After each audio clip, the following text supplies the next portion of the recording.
Good evening. I'd like to call the evening session of the November 6th meeting of the Johnston County Board of Commissioners to order, and welcome those who are here this evening in person to meet with us. I also want to welcome those who are watching on live stream on YouTube and those who will watch it later. Welcome to the meeting as well. We'll remind everyone that this morning we did open with the prayer and the pledge, and we will not do that again this evening, but we did that this morning. Also wanted to remind everyone that this board has established 6 priorities for the county, and they are educational funding, infrastructure, financial stewardship, land use, public safety, and of course our county employees. With that, we will move on to the first item on the agenda, which is approval of the agenda. Is there anything that needs to be adjusted to the agenda, or is I hear a motion to approve? I move to approve the agenda. Second. We have a motion and a second. All in favor of approval of the agenda, please say aye. Aye. Motion carries. Next up, we have Mr. Bryant Spivey here from Cooperative Extension to introduce and discuss a resolution for Farm City Week. Thank you, Mr. Chairman and esteemed county commissioners. Appreciate you taking time this evening to consider a resolution for Farm City Week here in Johnston County. I know you've got that resolution. Do I need to pause a moment? Yeah. What'd you break? He looked at me. Okay. Somebody had turned it off this I know you've got that resolution before you this evening, and so we will be celebrating Farm City Week here in Johnston County. It's a collaborative effort, a group committee that puts that together, and many sponsors, and that'll have several events that week, including our Youth Livestock Festival on November the 17th at the Johnston County Livestock Arena. That's a big supper and auction and so forth in support of our youth livestock show and sale and those participants there. And then we will have our Farm City Week banquet on November the 21st. That's a Tuesday evening this time, which is a slight change in our schedule to hopefully accommodate you all because of your mid-month meeting now that conflicts with what we used to do on Monday night. We've got a great speaker lined up, the new dean of the College of Agriculture and Life Sciences at North Carolina State University. And this event just highlights the partnership between agriculture and consumers, and one doesn't exist without the other. At the JOCO Works event the other day, I asked children, some of the children that were there, I said, are you involved in agriculture in any way? And some of them said no. And I said, do you eat? And they said, yes. Yes. I said, well, then you're involved in agriculture. And so we hope you guys can make it. I know you've received your invitations, hopefully, and if you can join us, we'd love to have you for that. And I appreciate you considering the resolution, and if you've got any questions, please let me know. Any questions? No, but I'll comment. I really appreciate you making that change to accommodate our attendance. I always look forward to that event. Yes, sir. And we're looking forward to it too. And we will, in addition to having a speaker and a program and so forth, we will have some folks that have made lifelong contributions to agriculture here in our county to be recognized. And that's always a big part of that event, and we're looking very much forward to it. Are you still soliciting donations for the food bank? We are, and Okay. we will be collecting those that evening. We have a competition among our 4-H clubs and FFA chapters in the county, and the ones that win in that competition in each one of those categories will get a pizza party at their school or at their club. And I know one club has already turned in like 7. I might not ought to tell that. I don't think they're done, but I think they're, let me just say, several hundred pounds of food that they've collected. Wow. And we will collect right on up to the event that evening, and folks can bring that evening and drop off at the door at that time. Good. Okay. All right, now I have asked Vice Chairman Harris to read the proclamation. All right, thank you, Mr. Chairman. The National Farm City Week Resolution, November 16th through the 23rd, 2023. Whereas agriculture has always been a cornerstone of Johnston County's way of life, we acknowledge that dedicated farmers improve our well-being by working to ensure a healthy and abundant agriculture supply. To succeed in this important enterprise, our farmers rely on essential partnerships with non-rural communities to supply, sell, and deliver finished products across the country and around the world. During National Farm City Week, we recognize the importance of this cooperative network to the success of the agriculture industry. And whereas farming was America's first industry and continues today to provide us with many of the necessities of life, such as food, clothing, and fuel for our energy needs.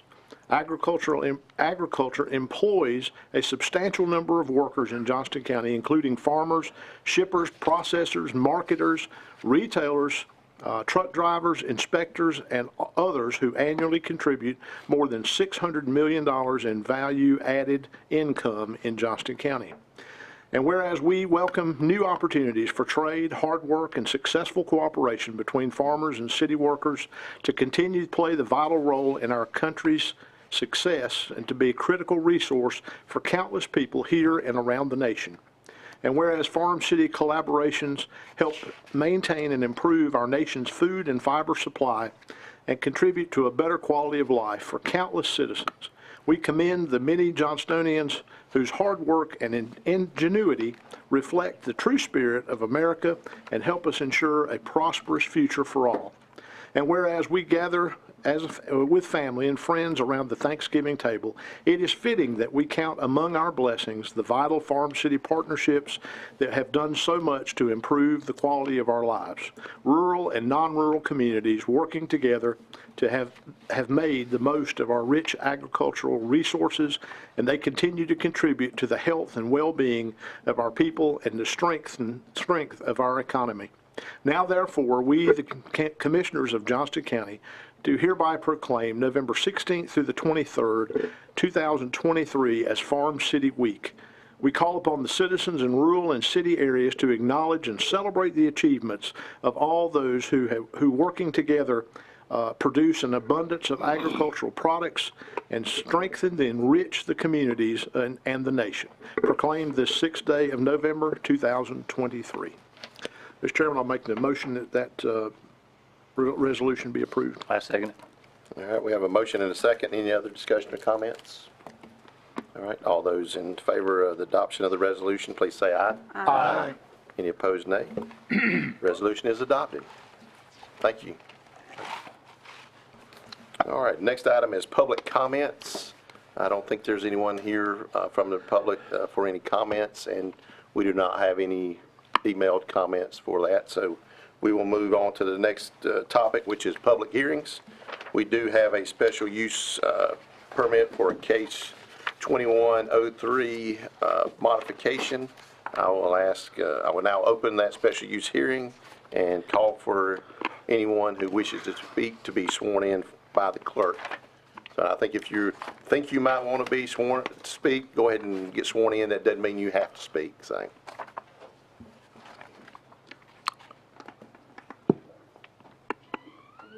Okay. Left hand. Do you swear that the testimony you are about to give before this hearing is the truth, the whole truth, and nothing but the truth? I do.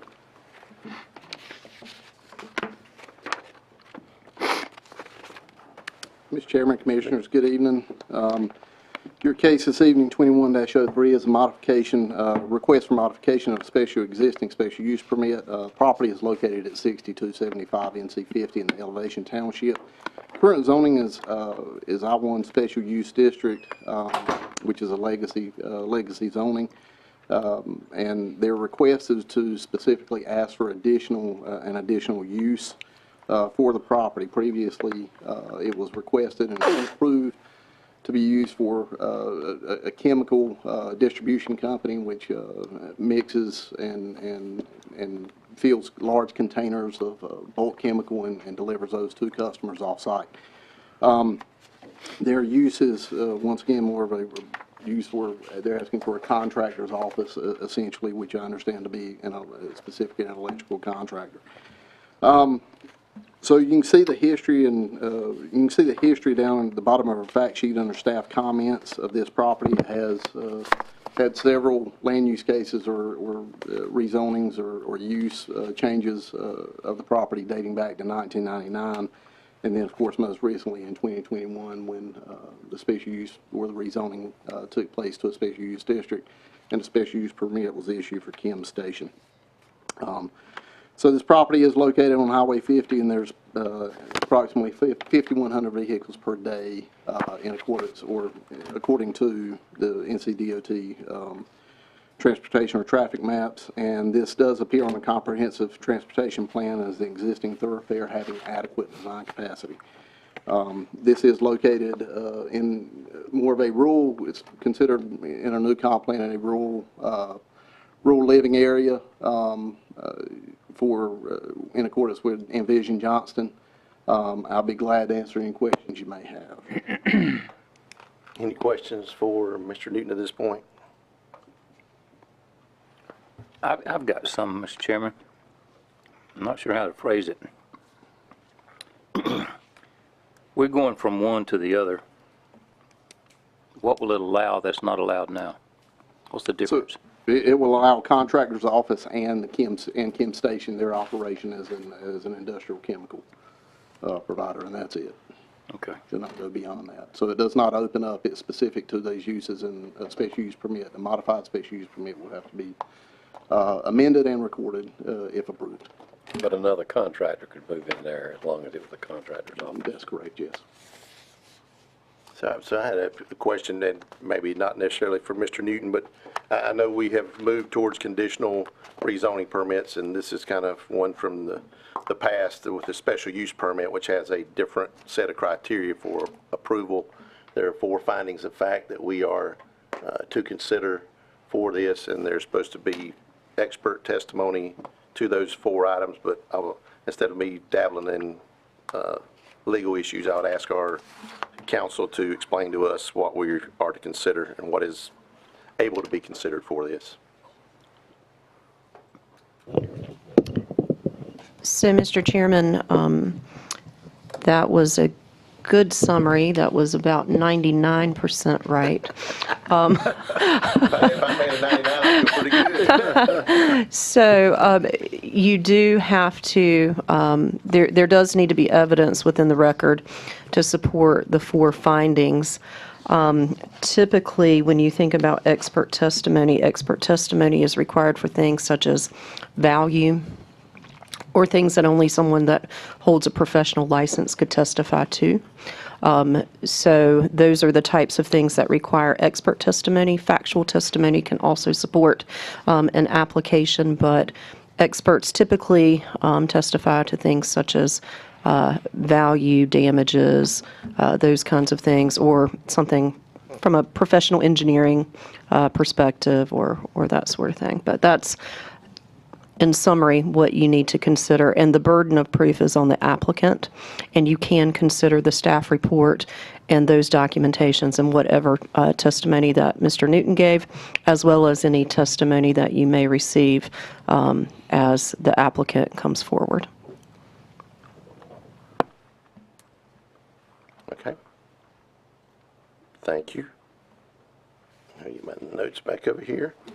So now I would call on the applicant to come forward, and if you would state your name and address, and please provide information that addresses the 4 findings of fact. If you would, a little bit about your background and qualifications to offer testimony. Yes, sir. Thank you for being here tonight, and thank you for letting us be here as well.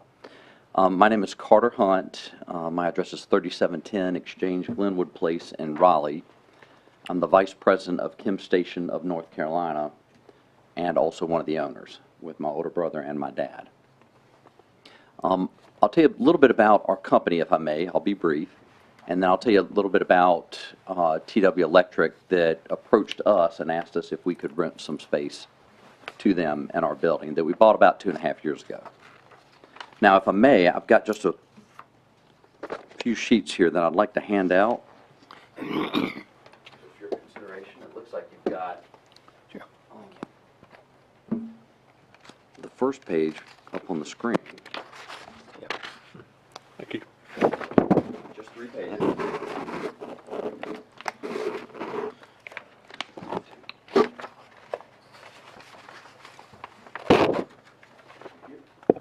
Mr. Chairman, while Mr. Hunt is passing those materials out, I did want to bring to the board's attention that Ms. Stevens, she stepped away from the dais, but she does need to be recused from this due to a conflict of interest. And so I would ask that the board excuse her from this hearing. And it's a personal conflict. She is, she's an adjoining property owner. All right. And then that's not something the board member has to ask on their own. It's appropriate for the council to ask that question. It would be appropriate for me to ask that. She ran that conflict by me earlier today. Okay. And so, and we can ask her to come back in and No, that's request the okay. board if you I just never prefer. seen it done where council's the one who asked for a board member to be recused. You mean the board? I've learned. You mean the board? The board. Not the Yeah. council. Oh, yeah. Well, I'm talking about, when the council asks for a board member to be recused, it's usually the board member asks the rest of the board, but. I'm I'll ask for any asking on behalf objections of to Ms. that. Stevens. Yeah, any objections to, do we need a motion? No. All right. Make a motion that we recuse Ms. Stevens from the Second. vote. All right, we have a Second. motion and a second. All in favor of that motion for recusal of Commissioner Stevens, please say aye. Aye. Any opposed? All right. Turn it back over to you. Okay, thank you. Again, briefly, a little bit about our business. My grandfather in 1958 started a janitor supply business. And we've kind of changed that as the business climate changes. Anybody who owns a business knows that things change, and if you don't change, you get left behind. And so in 1996, we became part of the Kim Station family. And basically, Kim Station is a company based in Dayton, Ohio. There are about 62 Kim Station manufacturing plants around the country. We own 5. Basically, we decided to come to Johnston County because, frankly, Wake County was not really what we were looking for, to be perfectly honest. And I think everybody knows why. We want to add jobs. We want to keep business in Johnston County. We've added 3 jobs in our 2.5 years here in the Benson area. And we'll never be a large business, but we want to continue to support the county. From what we understand, the neighbors in our area are pleased with what we've done. As we said in our initial application for the special use permit, and this continues today, we don't create any noise with our business, no smoke. We've passed all our fire inspections. And our last Kim Station corporate operations audit, we were only one of 7 of the 62 Kim Station operations around the country to receive a 99 or 100% score. So we do it right. Now, some months ago, Mr. Terry Wood, who is here tonight, approached us, and he saw the building. He owns an electric contracting company. They're just a couple of miles up Highway 50 from us, and they have outgrown their business. And so he was looking for a place to rent where he could have adequate space. His current landlord, from what I understand, is pleased with them and their company. They've just outgrown the space. TW Electric was founded in 1995. They've got 6 company vehicles. In our space, if we get permission to modify our permit, in the space they'll just do office work and store electrical materials, and that's it. They're not going to be doing any manufacturing, no noise, no pollution. And so we're asking your permission to modify the permit. Now, looking at the pages that I handed out, this shows our building highlighted in the purple. On the second page, at the top is a graphic of our building, and TW Electric would like to rent the space that's been circled or squared off there. So it's just a small area of the building. And then the third page shows a bird's eye view of the space that's been highlighted that they would like to rent from us. We've got adequate, more than adequate parking spaces, handicap facilities, and it really would be a perfect space for them. Does anyone have any questions that I can answer? Will this be, I think you have two areas, basically two corners, a corner of the building. Looks Right. like two suites they'll be renting, right? Right, exactly. So if they're gonna store, where are they gonna store the conduit and stuff you're talking about storing? Is it gonna be outside, It'll be outside, on the yard, or under a shed, or inside a storage unit. it's inside a storage unit? Yes, sir. Okay. So you're gonna be, how many storage units you have out there, you think? We've got, You already have them there? we Yeah, do. that'll on the left side. Mini storage? Yeah, exactly. All right. And so, and as you can see, one thing I would like to point out as well, in the highlighted portion, is there's no direct access between our use of the building and theirs. So we won't ever be bumping into each other, we won't affect each other in any way. It looks like you've got RCOM down at the other end. I'm sorry. The RCOM, the directional board people.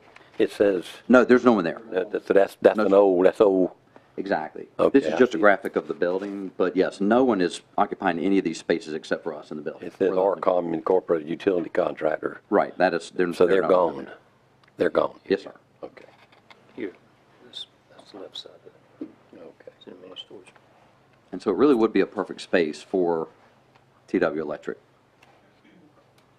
And we want to keep them in the county as well. They have to have a bigger space, we were told, and we want to keep them here and help support their business, which is good for the people of Johnston County.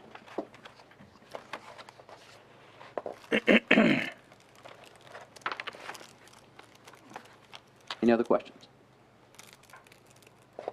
So, as I'm looking through the four findings, I'm checking a box for number one, but I haven't heard anything on, are you going on to 2, 3, and 4? Well, I do have those here. Okay. And pardon me, I did talk with our attorney about this, and he sent it to me. Okay, if I may just read these, that the use of development is located, designed, and proposed to be operated so as to maintain or promote the public health, safety, and general welfare. Well, we do that. Like I said, we do everything properly. We've never had any complaints. We've passed all our fire inspections. I think that we checked that one off. That the use of development complies with all required use and intensity regulations of Articles 2 and 4 of this chapter, 2 and 6 of this chapter, and then applicable specific standards contained in Section 14-257, and with all applicable regulations. Our attorney has looked at what we are proposing to do, and he said that we should be fine on that. That the use or development is located, designed, and proposed to be operated so as to maintain or enhance the value of contiguous property. And we feel that just bringing this business in will definitely enhance our property and surrounding properties as well. And number 4, that the use or development conforms with general plans for the physical development of the county's planning jurisdiction as embodied in this chapter, the county strategic plan or other development policies as adopted by the Board of Commissioners. Okay. Use conforms with general plans, and we feel like it does, just from what we know. And again, our attorney looked at this and said that he thought that we'd be okay on that as well. Chad Essick is our attorney. Okay. All right, any questions for Mr. Hunt?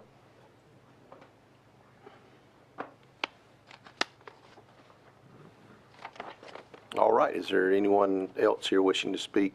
Well, I guess we've only had, it was only one sworn in, so anyone, so I was going to say, anyone else wishing to speak that needs to be sworn in? I see no one jumping up for that. All right, so I will close the public discussion. Oh, let me do that. I do have one email that I do need to read from Ms. I'm not going to read it, but I'll summarize it for Ms. Connie Wall. And it is, she's in a property, 164 Christie Bryan Road in Benson. And she's a adjoining property owner, and she's concerned with the effects, possible effects on her property values. She says she doesn't have a concern with the electric company renting space, but she's concerned about the zoning change and any effect on her property. I think that pretty much And Mr. Chairman, Yeah. for purposes of this hearing, that's not sworn testimony, and so I encourage the board to give it the weight in which it is entitled for this particular hearing. I was going to get to that, but thank you for that. So, Thank so you. right now, the things we have to consider before us are Mr. Hunt's testimony and the staff report are the two things that meet the criteria for us to consider. And Mr. Newton's testimony as well. Oh, yeah, yeah, okay. I was throwing him in with the staff report, but yeah. Okay, Mr. Newton's. Okay, well, I will then close the public discussion portion of the hearing and ask Mr. Newton to come forward and summarize and present the planning board's recommendation. Okay, thank you. Thank you. Thank you. Sir, as it relates to case 21-03 modification, the planning board does recommend approval to the special use permit to allow for the added use of contractor's office. Mr. Chairman, if I may, as I understand, we're not talking about rezoning this, we're just talking about expanding the special use to one more use. Yes. That is That's correct. it. It is a special use, permit, So not that sort of rezoning. diffuses the argument in the memo, in that it's not open to a lot of possibilities. It's just this use that we're adding, is that right? I mean, that's Well, you the can way add I the look contract. at it, yeah.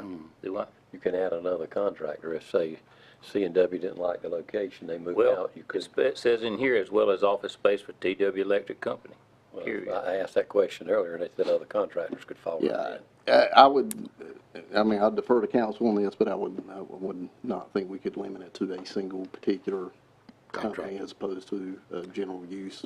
All right. Mr. Chairman, I make a motion, we approve this. Based on findings of fact. Right, right. Just use condition. All right, can I close the, let me close the hearing first? Sure. And then, all right, I'll close the hearing and turn it over to you for your motion. It's on here. Fred.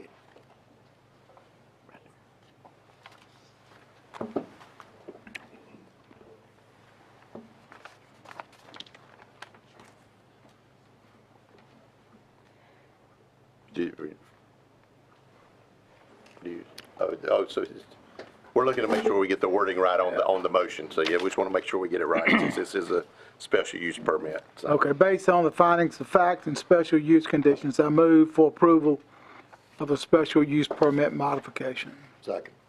all right, we have a motion and a second. Any other discussion? If not, all in favor of the motion, please say aye. Aye. Any opposed? Nay. Motion carries. Thank you. Yep, thank you. Good luck. Yep. All right. Next up, we have manager reports and comments. Good evening, board members. Just a couple things, and I would like to ask Mr. Newton to kind of update on a couple of land use related things as well. I'd like to just reinforce something that the chairman mentioned this morning, just for people that may not have watched this morning, get this meeting, but it's about our community meeting November the 16th at Mount Zion Global Methodist Church from 5 to 7. And it's all related to I-42 and the impacts on NC-42, and there's a section there that's not going to change to NC-36, but stay NC-42. But just wanted to kind of mention that. We did send postcards out to the people along that way too, so hopefully they got that. Also wanted to just mention to you that the countywide rebranding project that was discussed back in May and during the budget process and funds, that's getting ready to kick off. So with a group called Engine, and I think it'll be a good project. So, All right. so and I got a couple things from Mr. Newton, if that's all right. Okay. Yes, sir. Thank you. Yes, just wanted to update you on a couple of projects. First is the comprehensive transportation plan. We do have a contract that has been drafted and been presented. Legal counsel has reviewed that, and we would like some, the contract itself, the language in the contract to actually match up with an addendum that was provided from the consultant, McAdams, John R. McAdams Company. That is in process, so we should have that back tomorrow or Wednesday. So we should look for that to be on your agenda mid-month. The second thing is the rewrite of our Unified Development Ordinance. I will be meeting again, and hopefully for the last time, with Ben Hitchings and of Green Heron Planning on Thursday of this week, the 9th.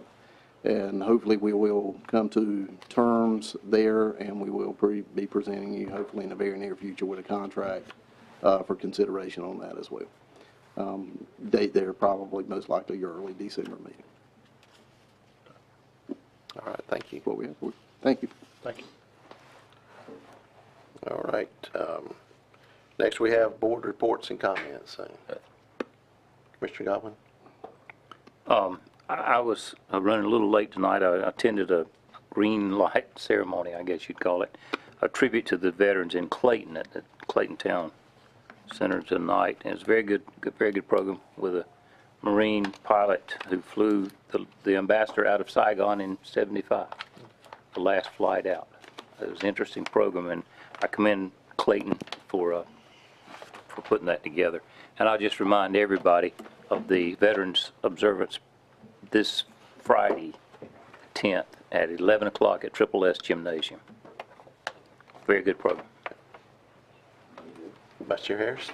No, sir, I'm good. Thank you.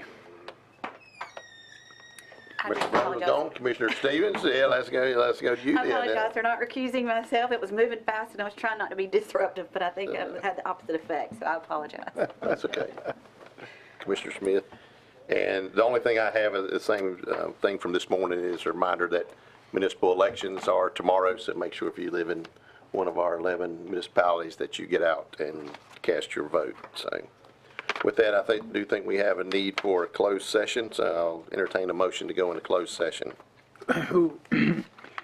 Okay, I move the board go into a closed session for the purpose of consulting with an attorney employed by the board in order to preserve attorney-client privileges pursuant to NCGS 143-318-11A3, and to establish or instruct staff concerning the negotiations of the price and terms of a contract concerning the acquisition of real property pursuant to NCGS 143-318-11A5. Second.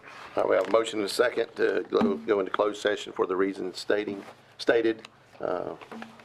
All in favor of that motion, please say aye. Aye. Any opposed, nay? We will go into closed session after a few minutes to clear the room, and we also do not expect any action to be taken after the closed session.